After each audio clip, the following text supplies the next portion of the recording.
اعوذ باللہ من الشیطان الرجیم بسم اللہ الرحمن الرحیم۔ السلام علیکم عزیز طلباء و طالبات، امید ہے آپ سب خیریت سے ہوں گے۔ ہم آپ کو کلاس 6 میں خوش آمدید کہتے ہیں۔ میں ہوں آپ کی اسلامیت کی ٹیچر۔ آئیے نئے سبق کا آغاز کرتے ہیں۔ اذان اہمیت و فضیلت، یعنی اذان کی اہمیت اور فضیلت۔ اذان کی لغوی معنی اور اصطلاحی معنی۔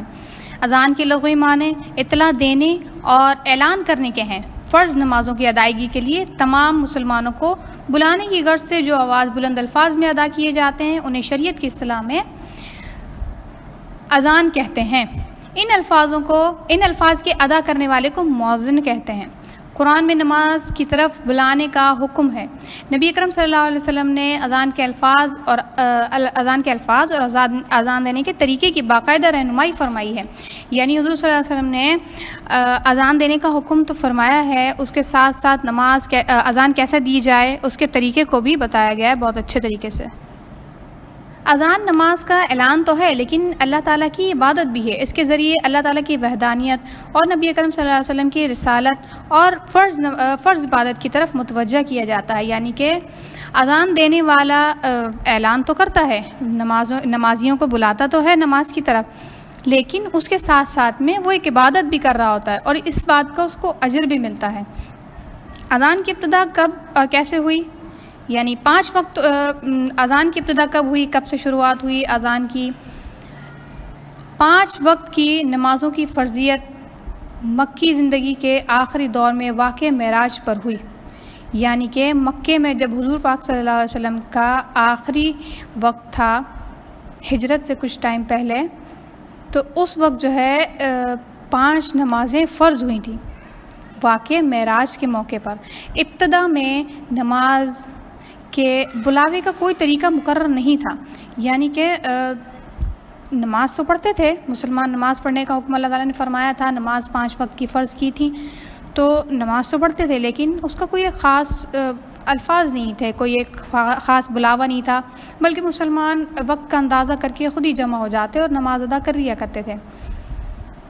ہجرت مدینہ کے کچھ عرصے بعد آپ صلی اللہ علیہ وسلم نے صحابہ کرام سے مشورہ کیا۔ حضرت عمر رضی اللہ تعالیٰ عنہ نے الصلاۃ الجامعہ، نماز جمع کرنے والی ہے، کہ الفاظ ادا کرنے کے لیے کہا۔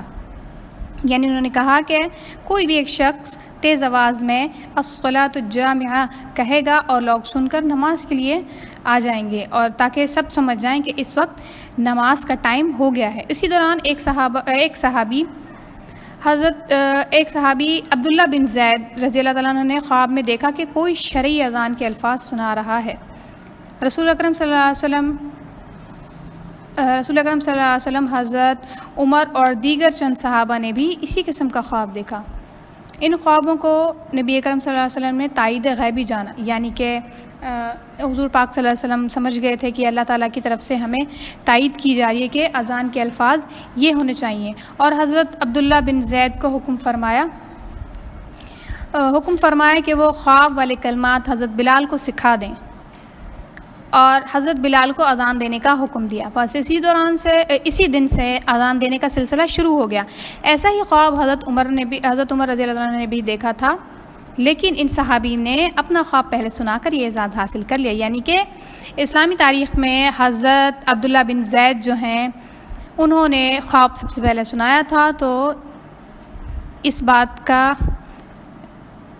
بات کا اعزاز جو ہے وہ حضرت عبداللہ بن زید کو جاتا ہے کہ انہوں نے سب سے پہلے خواب دیکھا تھا کہ اذان کیسے دی جائے۔ تو بچوں، یہ ہم نے آپ کو 2 پیراگراف پڑھ کے بتائے ہیں۔ اب میں آپ کو کچھ 2 سوال بتاتی ہوں، ان کے آپ ان 2 پیراگراف میں سے جواب نکالیں گے۔ پیج نمبر 10 پہ یہ 2 سوال ہیں۔ اذان کے لغوی معنی اور اصطلاحی معنی بیان کریں۔ اذان کی ابتدا کیسے ہوئی؟ یہ 2 سوالات جو ہیں ان کے آپ جوابات اپنی رف کاپی پہ لکھیں گے اچھی رائٹنگ میں، اور ہمیں واٹس ایپ کریں گے۔ امید ہے سب بچے دلچسپی لیں گے، اچھی طریقے سے اچھی رائٹنگ میں ہمیں ہوم ورک کر کے سینڈ کریں گے۔ اپنا اور اپنے گھر والوں کا خیال رکھیے۔ ملتے ہیں نیکسٹ ویڈیو میں اگلے سبق کے ساتھ۔ اللہ حافظ۔